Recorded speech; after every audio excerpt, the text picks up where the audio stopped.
Hi guys! A day in my life as a Filipina Aussie family living here in Australia. Ang aking ganap today ay maglilinis ako ng garden dahil malapit na nga matapos ang winter. So, kailangan ko na umpisahan linisin itong pinagtaniman ko ng sitaw para mapagtaniman ulit ng bagong sitaw or kahit ano na pwedeng itanim. Ayan, inuunti-unti kong tanggalin yung mga weeds at yung mga nasa taas na gumapang na sitaw. Para bago mag-summer malinisan ko na to dahil mahirap maglinis kapag sobrang init. Bigla ko napahinto pagbunot ko ng damo na yun ay may biglang parang bulati na sumulpot. Di ko alam kung ano siya. Napakabilis niyan, biglang nawala. Ayun siya guys, kulay puti na gumagalaw, napakabilis. Hinayaan ko na nga lang yung kung ano man yun, basta wag lang ahas ang lumabas dyan. Dahil syempre, delikado na kapag ahas. Syempre, alam nyo na, pag sinabing ahas, umaaligid na lang yan kung saan-saan.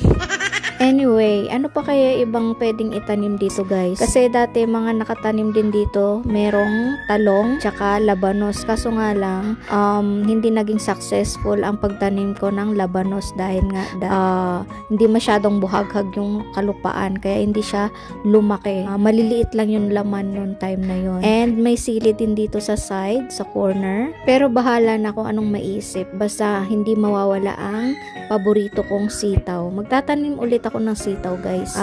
Actually meron pa nga akong sitaw ngayon sa ref ko, frozen.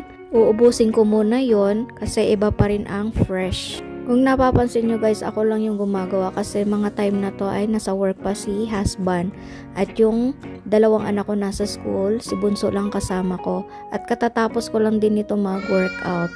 Kaya ayan, masarap magpa-araw dito sa garden namin lalo na kapag ganitong malamig ang panahon. Pasensya na guys, may maririnig kayong sigaw sa aking voice over ha.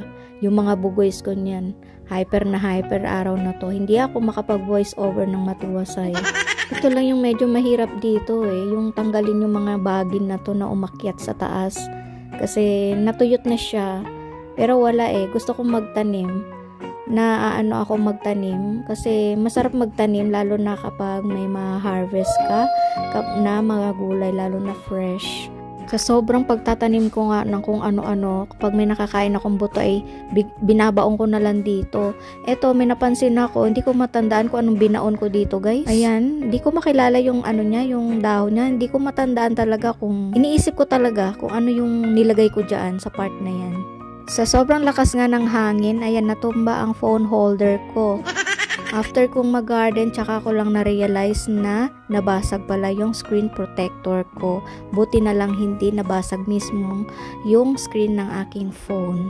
O siya guys, hanggang dito na lang. Abangan nyo ang aking pagtatanim sa aking garden. Bye!